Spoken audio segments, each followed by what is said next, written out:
Muy buenas tardes a todos los presentes. Realmente me conmueve mucho la solemnidad. Por lo general los pueblos somos más sencillos y humildes. Así que con esa sencillez y humildad permítanme agradecerles la presencia que tienen, el interés que ha despertado en ustedes mi participación hoy, y también algunos que han recordado la memoria de mi hermano Juan José Bautista, que lo han conocido y les ha abierto también sendas de esperanza en la revolución bolivariana. Como bien decía las palabras de mi antecesor, venimos de haber derrotado un golpe de Estado novedoso en la historia de mi país, que lo hemos llamado un golpe híbrido, de características geopolíticas, que tenía la misión de balcanizar el arco sudamericano, y lo que hicieron en Libia, Siria, replicarlo en nuestro continente. Pero, como decimos en el último texto que hemos escrito, y también como recordación de cómo ustedes han derrotado el golpe del 2002, podemos decir que un imperio puede calcular todo, pero nunca y jamás va a poder calcular la incógnita dura de toda ecuación política, el factor pueblo. El imperio no conoce a nuestros pueblos, y porque no los conoce, siempre va a salir derrotado de sus aventuras golpistas en nuestro continente.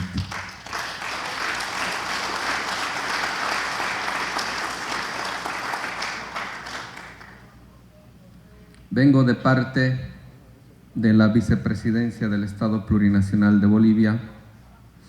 Es la primera vez que nos hemos animado a ser parte de un ejercicio estatal, porque recibimos la invitación de quien consideramos hoy en día sintetiza la recuperación de las banderas del proceso boliviano, el vicepresidente David Choquehuanca.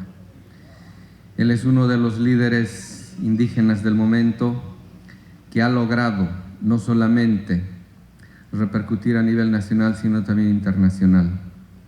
Hoy en día nos hemos trazado la tarea bastante comprometedora de poder irradiar a nivel global el horizonte político que nuestros pueblos habían inaugurado como momento constituyente en Bolivia después del 2005, que es el horizonte político del vivir bien, la descolonización y el Estado plurinacional. Creemos desde Bolivia que los pueblos del sur ahora le tienen que empezar a enseñar al mundo entero cómo se debe vivir, porque lo que está en debate ahorita es la cuestión del sentido de la vida. Por eso el vivir bien es ahorita motivo de estudios, de curiosidad y de interés a nivel global, porque se está desmoronando, se está colapsando la civilización moderna occidental. Y lo estamos viendo en Europa y en Estados Unidos. El problema para nosotros es cómo en ese escenario de colapso civilizatorio podemos restituir aquello que contiene básicamente toda posibilidad humana, la posibilidad de imaginar utopías, deseos, esperanzas y futuros posibles. Lo que está en riesgo ahorita a nivel mundial es la posibilidad de que la vida siga siendo posible. Estamos en un momento bastante delicado, y como nos hacían la entrevista a Prensa Latina hace un momento, ¿cuáles son los retos de la clase trabajadora hoy en día?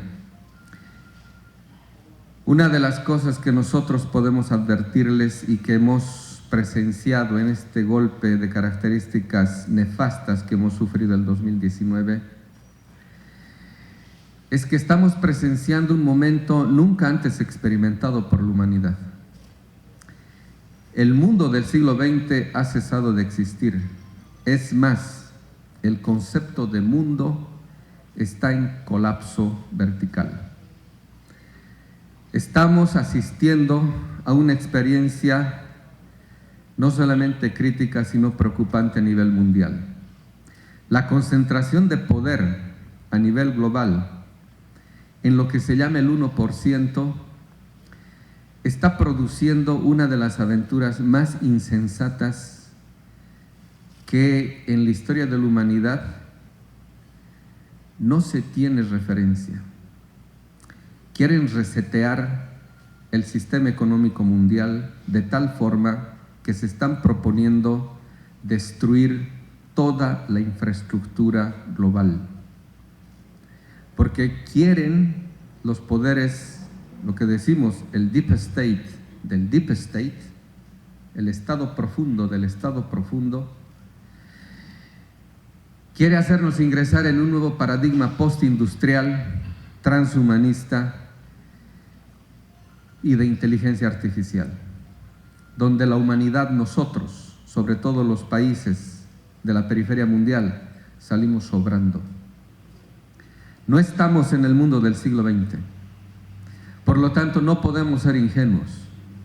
No estamos en una normalidad que teníamos por segura. Estamos viviendo un momento que quizás podría parangonarse con el derrumbe del Imperio Romano entre los siglos III y IV. O estamos en ese tránsito que dio origen al capitalismo, cuando la modernidad instaura un paradigma de vida con el sacrificio, por lo menos dicen ciertos antropólogos, incluso norteamericanos, de 100 millones de indios y afros en la conquista de la Via Yala. Eso significó para nuestros pueblos el fin del mundo.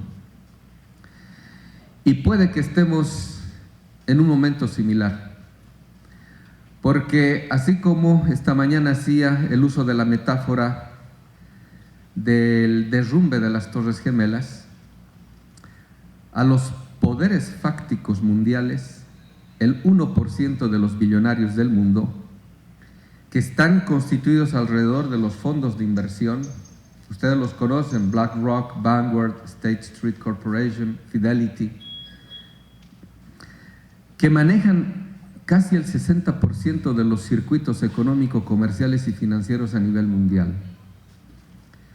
que como el colapso de las Torres Gemelas, les es más barato destruir todo y construir algo nuevo que sobre lo ya existente producir la transición. Y por eso no es casual, así como sucedió el autoatentado de las Torres Gemelas, producir un evento cataclismático que no solamente acorrale a la humanidad entera, sino nos ponga en un callejón sin salida. Porque lo estamos viendo en Europa y en Estados Unidos sobre todo, donde la resistencia a la imposición de la cuarentena significó un estado de sitio no declarado a nivel mundial. Ese arrinconamiento de la humanidad está repercutiendo de tal modo de que podemos decir que nos están testeando. Nos están testeando de tal modo que quieren medir la resistencia que pueda haber si es que continúa un plan de exclusión sistemática de por lo menos 1/3 de la población mundial. Esto supone que hoy en día procesos como el boliviano y el venezolano tengan que pensar las posibilidades, las condiciones de posibilidad de la realización de nuestros proyectos en un escenario completamente novedoso, nefasto y sumamente novedoso, sumamente peligroso. O sea, no estamos viviendo un mundo para el cual contábamos con conceptos y categorías que podíamos usarlos en la descripción de las coyunturas. Ahora necesitamos un nuevo aparato hermenéutico que nos permita una pormenorizada descripción del nuevo tipo de mundo que estamos presenciando. Hemos utilizado nosotros el concepto de etapa post-imperial del imperio, donde no queremos señalar que el imperio haya desaparecido, sino que el imperio ha mutado a una forma mucho más peligrosa y riesgosa para toda la humanidad, incluso para el centro del mundo. En ese sentido, hoy en día es menester que nuestros procesos sean lo suficientemente críticos para advertir que las condiciones de posibilidad en las cuales se pueda jugar nuestro destino ahora puedan ser objetivadas en un proyecto que tenga en cuenta la nueva realidad que estamos presenciando. Fíjense lo que les voy a contar. Un editorialista del Wall Street Journal, ahí en los 2002, 2005, Ron Suskind se llama, detalló una conversación que tuvo con un asesor de George Bush hijo. Entonces, donde el editorialista, considerado un leftist, o sea, alguien de izquierda,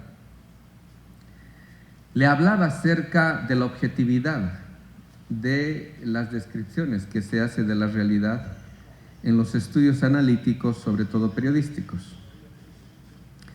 Entonces, este asesor de George Bush le dijo lo siguiente: el mundo ya no funciona así. Dice, nosotros, o sea, refiriéndose al imperio norteamericano, decía, nosotros somos un imperio y creamos la realidad que nos conviene. Esa realidad que nosotros creamos, ustedes lo toman como la realidad, que la estudian muy bien, pero es algo que inventamos nosotros. Y mientras ustedes estudian la realidad que nosotros hemos inventado, nosotros ya hemos creado una nueva realidad. Y así suceden las cosas. Ustedes estudian la realidad que nosotros hemos creado, pero ustedes no son los actores de la realidad. Simplemente son los que estudian e interpretan la realidad que nosotros hemos creado y producido.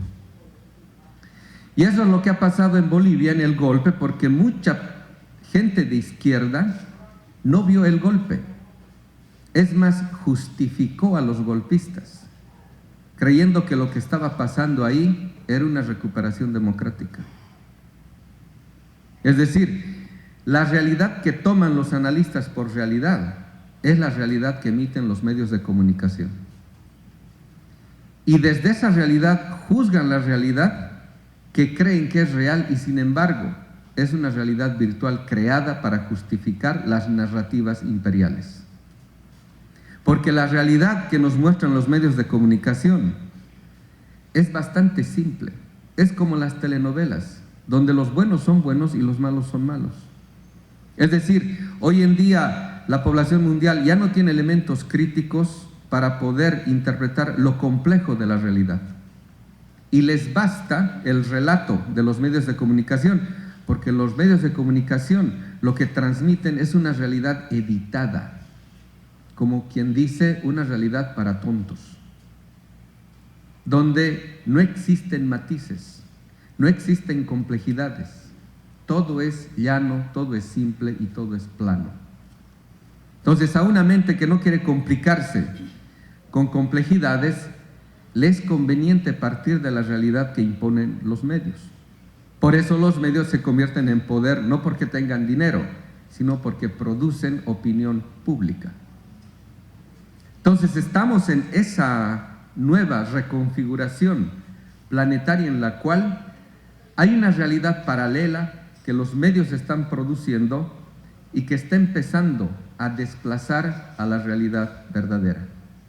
Entonces, frente a eso, la izquierda necesita ser consciente de que hay un desplazamiento sistemático del concepto mismo de realidad y que está empezando, como quien dice, a hacer aguas frente a una imposición de una realidad diseñada, editada, a conveniencia de la narrativa imperial, moderno, colonial.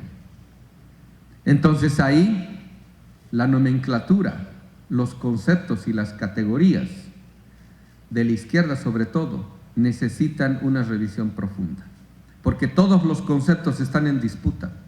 Ustedes lo han presenciado. Cuando aparecieron estos, lo que llaman ustedes las guarimbas, creo es así, nosotros les decimos los pititas en Bolivia, las hordas fascistas estas que se autodenominan pueblo, se autodenominan demócratas, están utilizando nuestros conceptos. Es decir, el concepto pueblo, el concepto democracia está en disputa ahorita, porque los fascistas también hacen uso de esos conceptos y se autodenominan demócratas y se autodenominan pueblo. Entonces estamos en una torre de Babel y si nosotros no esclarecemos los conceptos con los cuales nosotros salimos a la lucha nuestra puede devenir también en un caos. Entonces ahorita estamos en un cambio de paradigma, estamos transitando en esta famosa crisis civilizatoria hacia lo que estamos llamando ahorita un desorden tripolar que no tiene fisonomía definitiva y que está llamando a que, sobre todo los pueblos del sur, tengamos la altura crítica del presente para poder manifestarle al mundo que si ha llegado la hora de los pueblos, eso tiene que decantarse en un nuevo vocabulario político. De tal forma de que, como dicen nuestros pueblos, nuestros sabios, el mundo está hecho de palabras y para reconstituir nuestro mundo tenemos que hacerlo con nuestras palabras, con nuestro lenguaje. Entonces, tenemos que empezar a pormenorizar una tarea lingüística en la cual manifestemos esta nueva interpretación que requerimos para pormenorizar una descripción detallada del tipo de mundo que está pretendiendo imponer el poder fáctico mundial, el 1% de los billonarios del mundo. Entonces ahí nuestros procesos necesitan no solamente esa conciencia crítica que requiere todo movimiento o todo proceso revolucionario, requiere sobre todo una actualización de la nomenclatura política que nos permita desentrañar lo que se está pretendiendo producir a nivel global. Entonces, nosotros en Bolivia hemos descubierto algo. Y esto no es por las lecturas que hemos hecho, sino porque hemos presenciado un evento que nos ha mostrado qué tipo de mundo está desarrollándose de formas encubiertas y está empezando a generar algo que podría frenar las expectativas mundiales en torno a los futuros posibles. Esta pandemia está generando algo que no solamente derrumba las expectativas individuales, sino comunes. Es decir, está derrumbando la confianza y está generando una incertidumbre generalizada. Y esto no es poco, porque no hay economía que no se sostenga si no hay confianza. Y segundo, la humanidad, para poder planificar y proyectar algo, necesita de certezas existenciales. Si no tenemos certeza de que mañana voy a estar bien, voy a tener trabajo, no me voy a enfermar, puedo planificar cosas, pero si no tengo certeza de nada, es imposible planificar algo. Y eso sucede tanto a nivel individual como a nivel estatal, como a nivel global. Si la humanidad está sumida en la incertidumbre generalizada, la humanidad estaría perdiendo capacidad utópica. Y algo que está sucediendo en las postrimerías del siglo XXI es precisamente atacar la capacidad de generación de horizontes utópicos. Fíjense, cuando viene el neoliberalismo, en Bolivia lo vimos de modo categórico. En Bolivia, con este famoso decreto del 21060, que prácticamente destruyó la minería en Bolivia, produjo lo que se llamó la relocalización, es decir, el despido masivo de los mineros en mi país. ¿Cuál era el objetivo detrás de esta simple medida gubernamental que se justificaba a partir de que no se podía mantener ese contingente humano porque los precios del estaño se habían desplomado? Cosa que produjo Estados Unidos porque después, entre la Segunda Guerra Mundial y años posteriores, Bolivia fue prácticamente obligada a venderle a precio de gallina muerta el estaño a Estados Unidos. Y después ellos usaron eso para inundar los mercados y hacer fracasar todo las exportaciones bolivianas del estaño y en la época de los 70s y 80s. Pero ¿cuál era el objetivo? Por eso valga el recuento que he hecho de ese encuentro entre Ron Suskind y este asesor del gobierno de Bush que se llama Karl Rove, acerca de que ellos producen la realidad que nosotros ingenuamente tomamos por la realidad. El propósito era básicamente el siguiente: no existe proyección de un horizonte utópico, sea llamado socialista o del vivir bien, sin sujeto proyectante de ese horizonte utópico. Anulan al sujeto y anulan la proyección de ese horizonte utópico. Entonces, cuando anularon al sujeto minero en Bolivia, anularon el proyecto socialista. ¿Se dan cuenta? O sea, si no hay sujeto, no hay capacidad de proyección histórica. Y el neoliberalismo la tenía clarito: tenemos que deshacernos y destruir a los sujetos políticos para que no exista política. O al menos que no exista política de parte del pueblo, que no exista poder popular. Entonces anularon al sujeto minero y no hubo más sujeto protagónico, lo que en lenguaje marxista se llama sujeto histórico. Después de eso, en Bolivia aparece un movimiento novedoso que, a partir de las federaciones de cocaleros en el Chapare, en Cochabamba, aparece una conjunción entre los mineros desplazados de conciencia socialista y los campesinos del trópico. Entonces ahí va a aparecer el movimiento cocalero. Ahí va a aparecer las luchas en defensa de la hoja sagrada de la coca. Es decir, de pronto asistimos a una renovación, no solamente de un sujeto protagónico, sino también de un nuevo discurso. Y esto interpeló de tal forma el discurso revolucionario,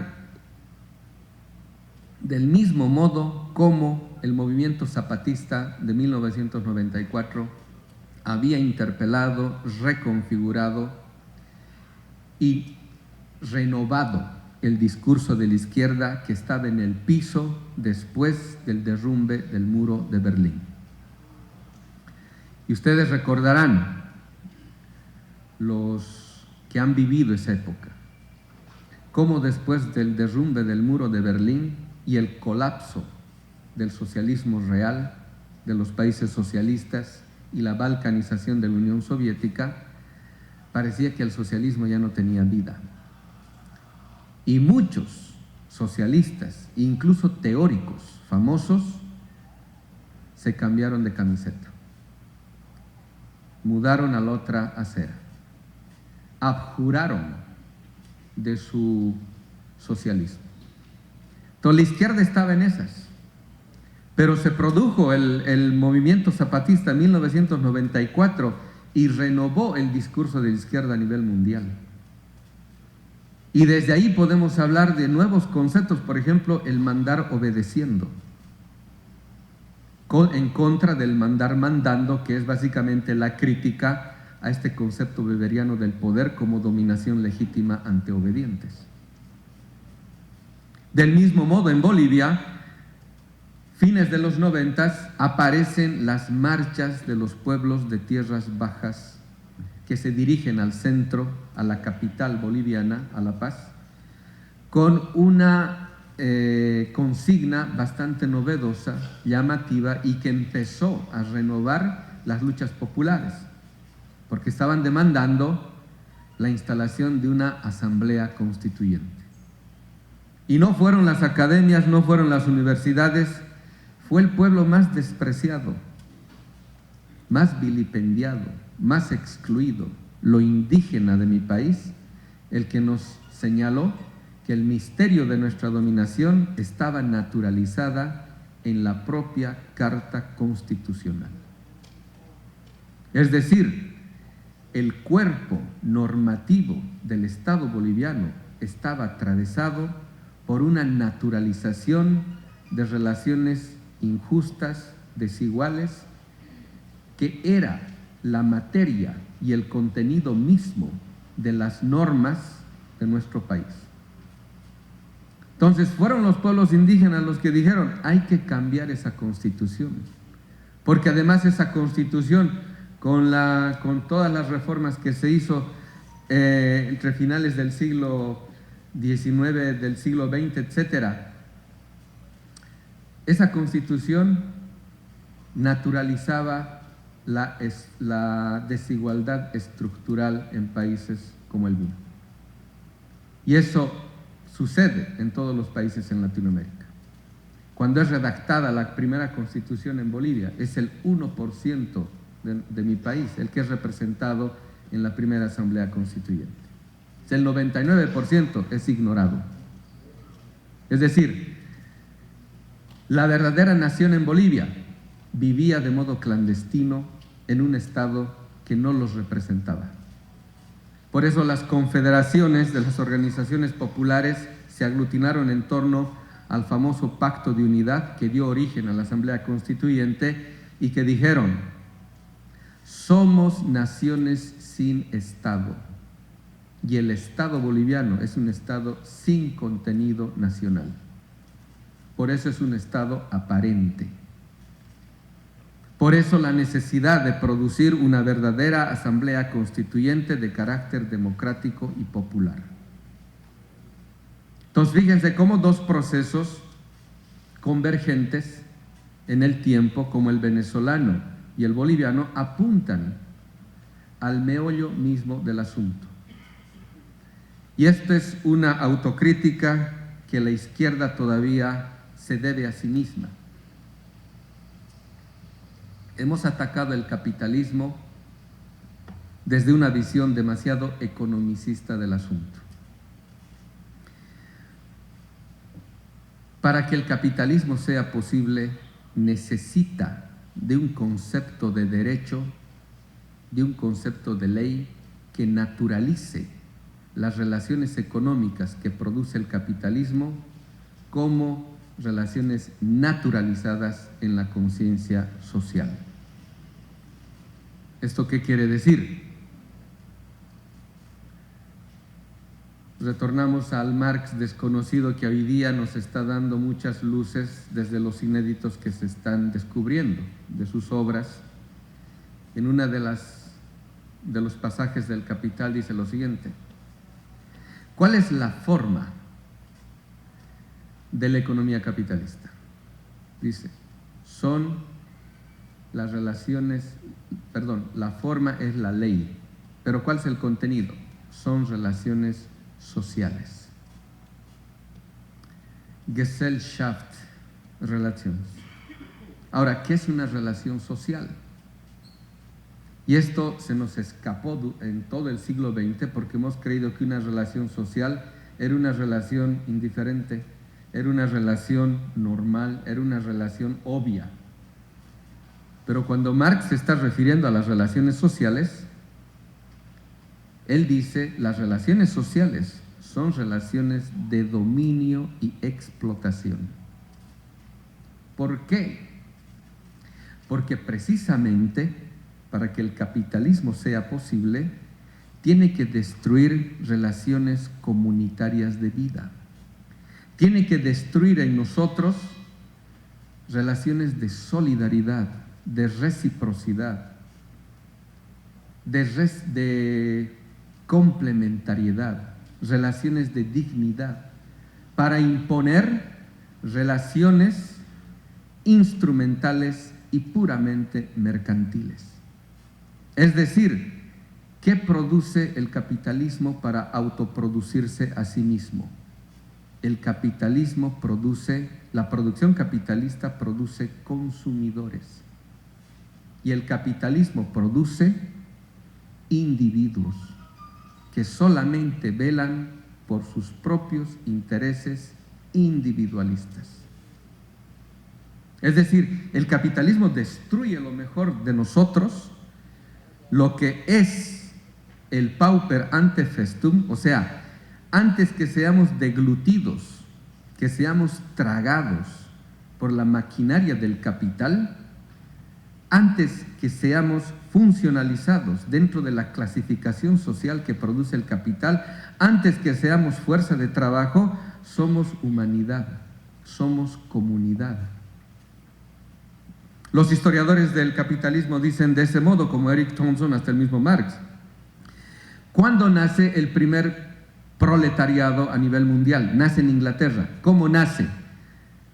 Les expropian la tierra a los campesinos en Inglaterra y lo expropian legalmente porque el derecho justifica y legitima a la economía capitalista. Para eso está hecho el derecho liberal.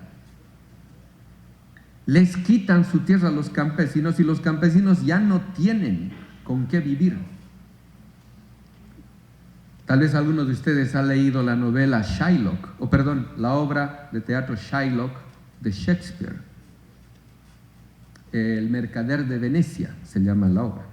Shylock es el protagonista judío. Tiene una frase paradigmática cuando dice: "You take my life when you do take the means wherever I live".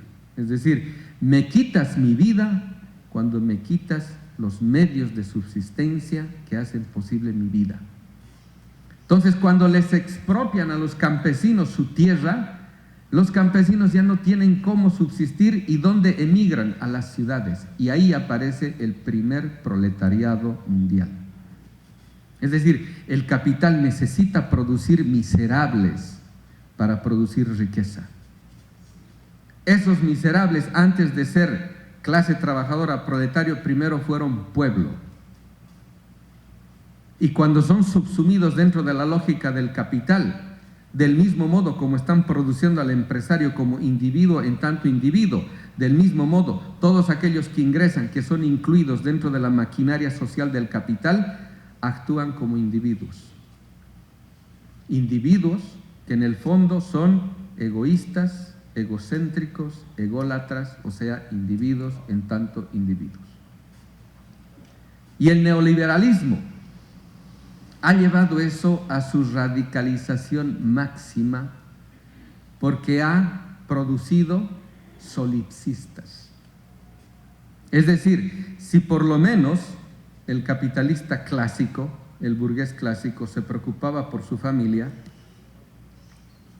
hoy en día están promoviendo ideologías en las cuales hasta la familia la quieren destruir.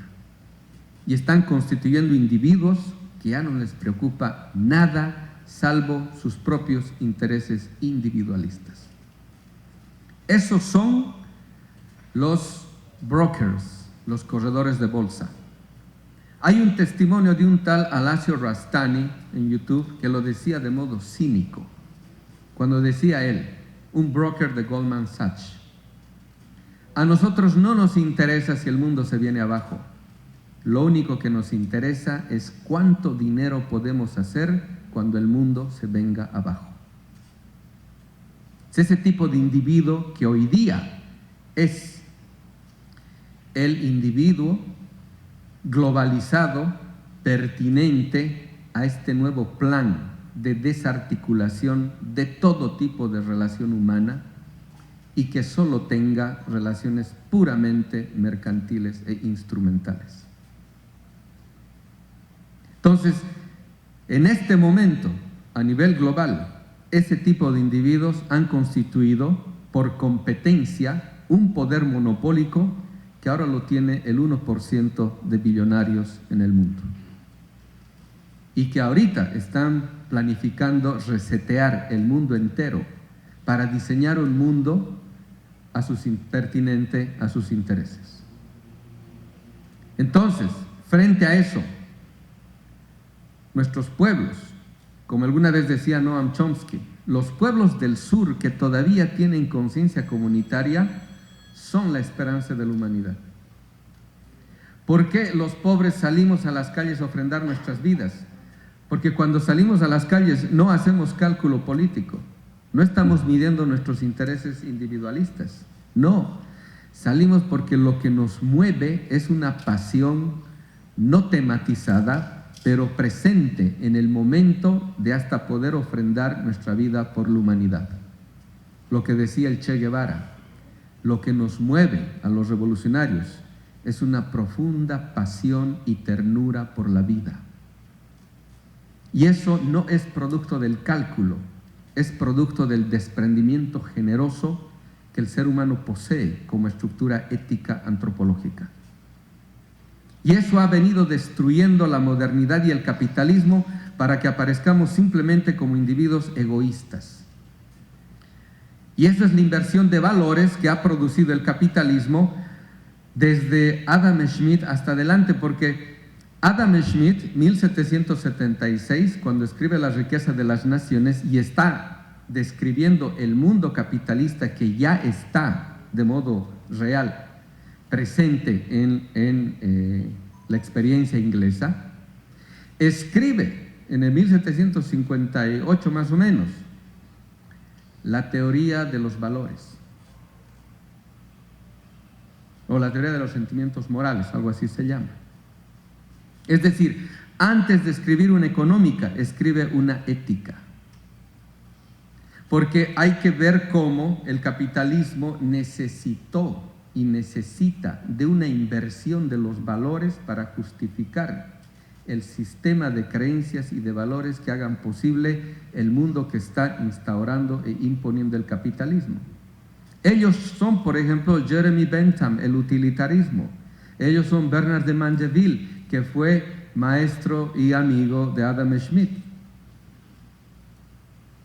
Bernard de Mandeville escribe el libro La fábula de las abejas, cuyo subtítulo es Vicios privados, virtudes públicas. Esta mañana recordaba cómo, para hacer posible la justificación de la institución llamada banco en el mundo moderno, tienen que hacer desaparecer la usura como pecado y tienen que justificar la usura llamándolo ahorro para legitimar la industria naciente, el sistema bancario y todo aquello que genera dinero de la nada. Y hoy en día, con la desregulación bancaria, los bancos de los principales países del mundo tienen la potestad de generar dinero de la nada, vía préstamo, vía deuda. Les han dado esa potestad y por eso ahora constituyen un poder más siniestro que los propios estados centrales. Entonces, hoy en día la humanidad está presenciando una nueva transición que nuestros pueblos necesitan tener de modo pormenorizado una descripción del asunto, porque no estamos en condiciones que las teníamos por conocidas en el siglo XX. Estamos presenciando situaciones novedosas, sumamente riesgosas y peligrosas, y que una descripción simplemente de lo aparente del asunto no nos ha de producir una toma de conciencia de lo que estamos realmente presenciando. Hace poco, por ejemplo, estábamos hablando, o mi antecesor señalaba, acerca de las reservas más grandes que tiene Venezuela del petróleo a nivel mundial. Ustedes saben que ha sucedido la COP26, la cumbre del cambio climático, en Glasgow. Ahora, en esos eventos ya se nos ha chantajeado a la humanidad entera, porque ahí no discuten el clima, discuten la política de los países ricos. Porque el chantaje es básicamente el siguiente: si queremos salvar al planeta, entre comillas, los países de la periferia mundial tenemos que ser nuevos objetos de deuda internacional para hacer la transición energética. La demonización del petróleo ahorita tiene que ver con ese reseteo que están planificando los poderes fácticos a nivel mundial. Porque ellos son los dueños de la tecnología de esa transición y quieren imponer esa transición porque ya no son dueños del petróleo mundial. Entonces quieren obligarnos a adquirir deuda que es mucho más riesgosa, mucho más comprometedora y con el chantaje perfecto. A todos nos están arrinconando en el relato de salvar al planeta. Para eso se han inventado nuevas teorías como por ejemplo el antropoceno, para hacernos creer que todos y cada uno de nosotros somos tan responsables de la crisis climática como las transnacionales, como si nosotros contaminásemos como personas del mismo grado como contaminan la agroindustria a nivel mundial, las industrias contaminantes. Es decir, pretenden hacernos creer que el pobre más pobre del mundo es tan responsable de la contaminación mundial como las grandes corporaciones a nivel mundial. Y ese relato funciona muy bien en el discurso ambientalista de derecha, porque a nosotros nos hicieron golpe de Estado con discurso ambientalista, para que tampoco nos creamos el relato de que cualquier adopción de una posición emancipatoria nos justifica. No nos justifica porque podemos estar reproduciendo relaciones de dominación en nuestras propias apuestas emancipatorias. Entonces estamos en una situación en la cual el lenguaje tiene que traducir una toma de conciencia de la situación que estamos viviendo, una descripción pormenorizada del tipo de mundo que tenemos enfrente, y en la medida en que esto sea una hermenéutica política, poder traducir las condiciones de posibilidad que tienen nuestros procesos de generar y producir el desarrollo de nuestras propias expectativas nacionales. Hace buen tiempo los analistas en geopolítica internacional señalan lo siguiente: la dicotomía izquierda-derecha, muchos de ellos como Jalife dicen, esa dicotomía está ya desplazada en el tiempo. No creo tanto, pero tienen que ser resignificadas en esta nueva dicotomía a nivel global entre globalistas y soberanistas. Estamos entrando en un proceso en el cual la humanidad entera está siendo testeada para nuevos impactos que tengan repercusión mundial, que puedan trastornar el equilibrio frágil que poseen nuestros estados. Imagínense, a nivel personal, a nivel familiar, ¿cuántas familias tenían planificado con sus ahorritos diversos proyectos que se vieron frenados con la aparición de la pandemia? Del mismo modo los estados ahora tienen que erogar sumas importantes del erario nacional para esta geopolítica de las vacunas, para la adquisición de las famosas vacunas. Y en el año 2020, imagínense cuántos rubros de la economía han colapsado. Rubros enteros como el turismo han colapsado en diversas partes del mundo. Y hasta ahorita no se sabe muy bien cuánto de poder económico se ha perdido en el año de la pandemia. Entonces estamos en un periodo en el cual nuestros países necesitan no solamente la renovación de su aparato crítico en el ámbito teórico, sino tomar conciencia de qué tipo de mundo estamos enfrentando ahora. Entonces ustedes son trabajadores, ustedes son representantes de lo que en el siglo XX conocíamos como el sujeto histórico. Pero el sujeto histórico no es un concepto abstracto. El sujeto histórico, como mencionaba en mi Bolivia, el minero proletario, cuando es desplazado del sistema económico, ¿a dónde regresa? A lo que era siempre antes de ser subsumido en la maquinaria siniestra del capital. Regresa al campo, regresa a ser comunidad, regresa a ser pueblo. antes de ser subsumido en el sistema capitalista, es pueblo. Y cuando vaya a salir de ese sistema, como en la famosa metáfora del éxodo, en busca de la tierra prometida, ha de ser otra vez pueblo. ¿Y qué es ser pueblo? Pueblo no es pueblo por adscripción automática. Pueblo no es la sociedad. Pueblo no es la nación, porque dentro de la nación hay la antinación. Pueblo no es una multitud, porque los golpes de Estado que hemos sufrido tenían contingentes humanos que constituían multitud, pero eran antinación, eran antipueblo. Y pueblo tampoco es sociedad, porque la conciencia social es el tipo de subjetividad que produce el capitalismo para autoproducirse, porque la forma sociedad es la reunión de individuos que tienen ante sí puras relaciones instrumentales y mercantiles, egoístas, egocéntricas y ególatras. Entonces, se es pueblo no por adscripción automática, se es pueblo por apuesta histórica.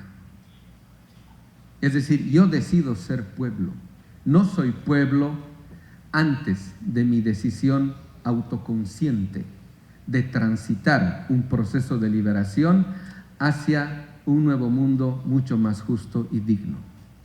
Por eso en la metáfora esta que utiliza Michael Walzer, éxodo y revolución, es curioso cómo dice, siempre tienes que tener en cuenta que hay un imperio del cual quieres salir, que hay un sistema de dominación del cual urge salir. Y hay que tener en cuenta que también siempre hay una tierra prometida, es decir, un horizonte utópico. Pero del sistema de dominación al horizonte utópico solo hay desierto, donde el pueblo tiene que crear lo nuevo. Ese es el gran reto. Por eso nuestros procesos están advirtiendo que el resto crítico que constituía el pueblo que ha de salir de Egipto, que ha de salir del sistema de dominación, una vez que sale, hay muchos que se suben al carro de la historia por puro oportunismo y son el lastre que no permite avanzar al pueblo.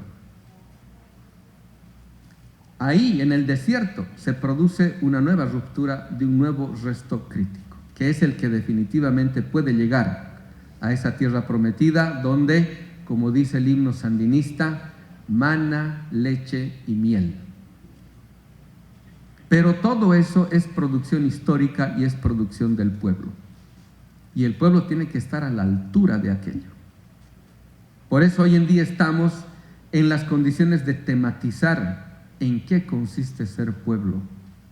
Porque nosotros lo hemos visto el 2019, ustedes lo han visto en el 2002. ¿Quién definió la situación de reversión de un escenario sumamente negativo y adverso a la revolución? Fue el pueblo. Como aquí bajaron, vimos nosotros el documental, la revolución no será transmitida, y bajaban desde los barrios, y ahí bajaban, como decimos, en tanto espíritu, porque lo que mueve a nuestro pueblo, que se despierta desde las 4 de la mañana sabiendo que muchos de ellos van a recibir discriminación, exclusión, van a recibir vejámenes, insultos. O sea, la gente más llana, más pobre, más excluida, más vilipendiada, etcétera, todos los días sales de su casa. ¿Por qué? ¿Qué lo mueve? Porque si el físico mismo ya está por los suelos, está abatido, ¿qué nos mueve a pelear diariamente en la lucha diaria? El espíritu. Eso es lo que nos mueve, eso es lo que mueve al pueblo.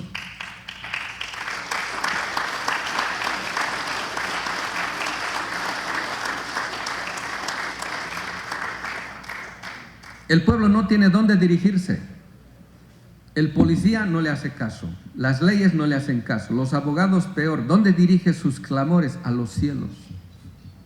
Y el cielo se constituye un locus epistemológico en el cual deposita el pueblo sus horizontes de referencia.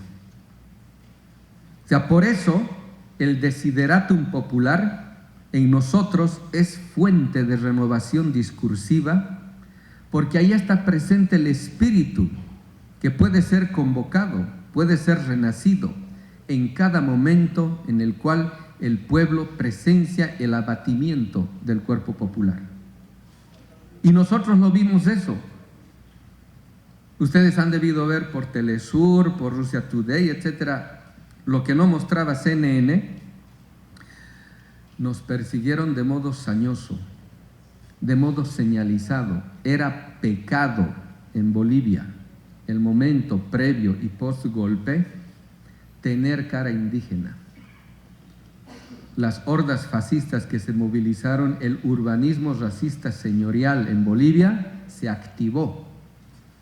Y se activó de modos perversos, regenerando, restaurando ese discurso señorialista oligárquico de la derecha fascista de nuestro país. Pero en semejantes condiciones, con el ejército, la policía, al servicio de los golpistas, con una operación sumamente planificada, que no fue obra de la derecha boliviana, porque es bien imbécil, les diré entre nosotros, la derecha boliviana, ni siquiera sabe contar relatos creíbles. Entraron con la Biblia supuestamente a desterrar la Pachamama del palacio, y ni siquiera estaban con la Biblia, estaban con los 4 evangelios. Y uno de sus líderes, el famoso Camacho, cuando en un programa de televisión le pidieron que lea la Biblia, haga conocer alguno de los pasajes que le habían llamado la atención, uno se dio cuenta, todo el mundo se dio cuenta de que el tipo no sabía lo que estaba teniendo entre manos. Ni siquiera podía relatar un pasaje de la Biblia. Es decir, ese evento fue tan planificado que dijimos, esto no es obra de la derecha. Esto fue planificado como lo que se llama una revolución de colores. Un golpe híbrido de carácter geopolítico que tenía la intención de repercutir de modo regional un proceso de balcanización que tenía que empezar en Bolivia, frenando cualquier posibilidad de que nuestro país pueda ser el corredor geoestratégico de la integración de la economía sudamericana al Pacífico. Porque si eso sucede, Sudamérica, inclinándose la economía del siglo XXI, que es el Pacífico, prácticamente desplomaría la geoeconomía del dólar. Y nosotros sabemos que las oligarquías en nuestro país, digo en nuestra región, están demasiado comprometidas con la moneda imperial. Porque la moneda no es solamente una moneda, es la objetivización o la objetivación de una forma de vida. Es el American Way of Life. Entonces había algo muy bien planificado, y tan planificado que se dieron cuenta de que en nuestro país lo que se estaba restituyendo era el espíritu popular, ancestral y milenario de nuestras culturas.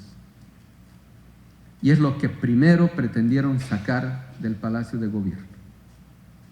Y por eso se trajeron a pastores evangelistas que demonizaron nuestras ceremonias y rituales andino-amazónicos. Por eso hoy en día ustedes saben muy bien, los bloques de contingentes de reactivación del fascismo, sobre todo urbano, tienen también a las iglesias evangélicas como protagonistas, porque ellos están adoctrinados en la teología de la prosperidad, donde se maldice la pobreza y se bendice la riqueza. Cuando las buenas nuevas, los evangelios, son dadas a los pobres, no a los ricos. Incluso el mismo Cristo dice, de modo literal, tanto en San Juan, en San Marcos, en Mateo y en Lucas, es más fácil que un camello pase por el ojo de una aguja que un rico entre al reino de los cielos.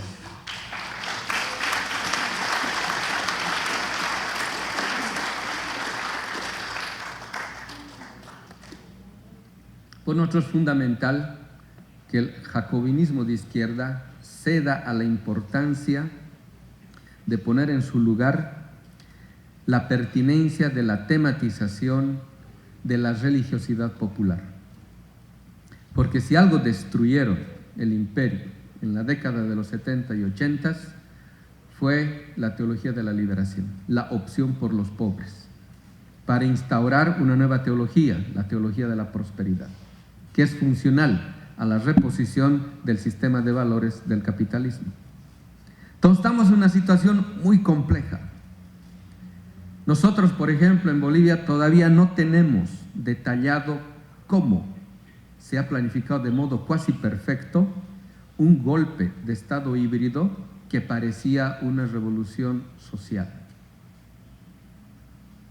Y ahora, incluso después de haber vencido, de haber ganado con el 55%, muchos de quienes han peleado en las calles, en las redes, han ofrendado, han dado sus vidas, como quien dice, han dado el pecho a la bala, etcétera, no han salido del periodo postraumático. Porque esa asonada golpista, lo que yo llamo la geopolítica del anticristo, dividió familias, dividió amistades, dividió barrios. Y vivimos un evento muy, pero muy traumático. Entonces, estamos en un mundo en el cual ahora el pueblo tiene que estar a la altura de una situación no prevista en nuestras capacidades de generación de horizonte utópico. Prácticamente estamos asistiendo a un mundo donde ya no hay utopías, sino más bien hay distopías. Y en ese escenario es que ahora nuestros procesos tienen que saber jugar de modo estratégico sus cartas. Entonces, como decimos, se dice en los místicos dicen esto, ¿no? No se puede dar noticias malas sin dar también noticias buenas. Y como estamos entre hermanos, como decimos en Bolivia, entre gilatas y cuyacas, hermanos y hermanas, estamos con un pueblo hermano. Lo que venimos a decirles, la reiteración de lo que les había mencionado. El imperio puede calcular todo, pero nunca va a poder calcular la incógnita dura de toda ecuación política, que es el factor pueblo. Entonces, siempre se dice, ¿no? Al amanecer le antecede una oscuridad más negra que la noche. Pero en ese momento es cuando nace la verdadera luz. Nosotros lo conocemos como el Jana. El Jana es esa oscuridad antes del amanecer. Esa oscuridad más oscura que la noche es la que ha de producir una nueva luz donde sea posible un nuevo amanecer.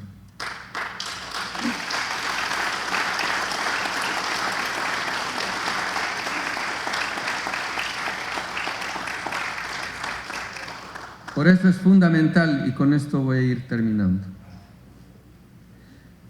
tenemos que trascender lo evidente de la realidad, porque como dicen los místicos, nosotros apenas vemos el 1% de la realidad. El 99% no está presente ante nuestros ojos. Y una de esas cosas que constituye ese 99% es la luz y la sabiduría de nuestros ancestros. Ahí ustedes tienen una ganancia sumamente rica, que es la sabiduría, la energía y el espíritu del comandante Chávez.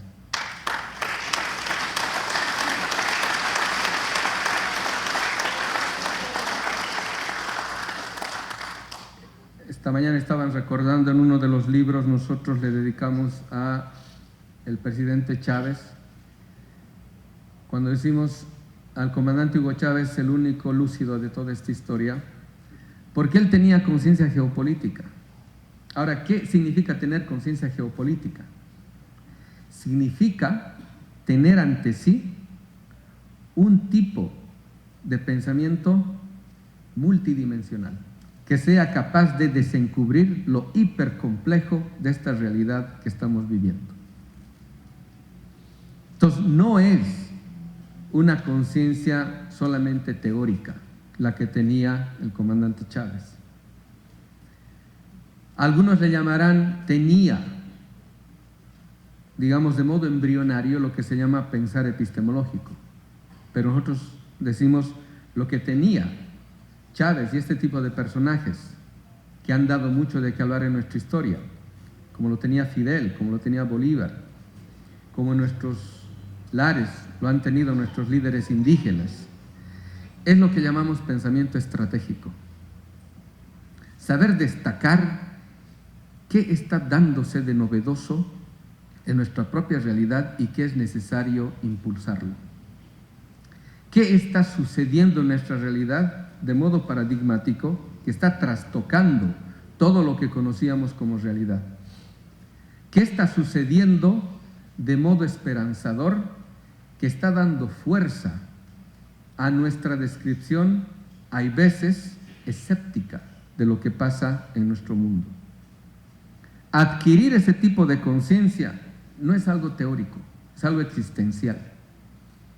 Es el tránsito en el cual yo produzco una nueva creencia.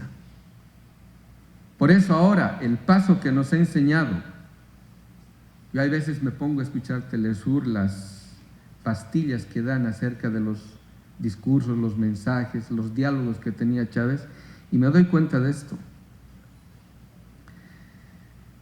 Cuando uno está, como quien dice, develando los velos que nos impiden ver la realidad, cuando uno está desencubriendo aquello, se da cuenta que el presente no se agota en el presente. El presente siempre es la reunión de todos los tiempos.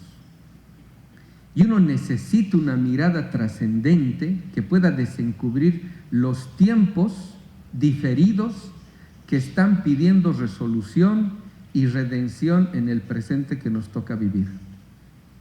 Por eso, no sé si ustedes se acuerdan cuando él decía, Bolívar vino por estas tierras, Bolívar anduvo por estos caminos. O sea, ese espíritu de liberación está presente cuando uno tiene ojos para ver aquello. Y cuando uno tiene ojos para ver aquello, también tiene conciencia anticipatoria. O sea, no ve solamente atrás, ve también adelante. Eso nosotros lo llamamos el Kep Naira. Para ver adelante hay que ver atrás, porque vivimos un tiempo circular, no vivimos un tiempo lineal. Eso la física cuántica ha demostrado, que en el nivel subatómico no funciona el tiempo lineal y que el tiempo es una experiencia, y es una experiencia de carácter circular. Entonces, si nosotros podemos remontar esa visión unilineal del tiempo, podemos remontar el presente en tanto presente, porque podemos hacer del presente la reunión de todos los tiempos, y en la reunión de todos los tiempos podemos convocar a esos pasados diferidos, a esos futuros no cumplidos, a esos porvenires no acontecidos, porque ahí está la fuerza que necesita el presente para ya no ser solo presente, sino para ser tiempo mesiánico. Porque el tiempo mesiánico es aquel tiempo en el cual todos los tiempos comparecen ante el presente para hacer de la historia ya no simplemente una sucesión cronológica, sino que la historia se manifieste como la historia verdadera, como lo que nosotros llamamos el Nairapacha, el tiempo de la eternidad. Cuando nosotros llegamos a eso, la revolución para nosotros es un acontecimiento místico, y que eso es realmente lo que nos transforma, porque ahí salimos renovados, porque es como si hubiésemos recibido lo trascendental de la vida encarnado en nosotros como una nueva perspectiva, una nueva percepción de la realidad, y eso es lo que hace nosotros que nos constituyamos en hombres nuevos. Eso es lo que tenían nuestros líderes, eso es lo que nos han legado, y eso es lo que hay que empezar a restaurar en nosotros, porque ese espíritu hoy en día es más necesario que nunca, porque el mal también tiene un espíritu, lo que llamamos la espiritualidad antiespiritual del capitalismo, está poniendo en juego sus fichas, estén poniendo en movimiento sus peones, porque sabe que los pueblos estamos despertando. Y como estamos despertando, estamos en esa oscuridad más oscura que la noche, que va a alumbrar una nueva madrugada, la madrugada verdadera, el amanecer eterno. Por eso quieren apagar nuestros procesos. Y por eso tenemos que estar a la altura de eso. Y esa es la palabra de esperanza que hemos venido a darles hoy en día. Muchas gracias.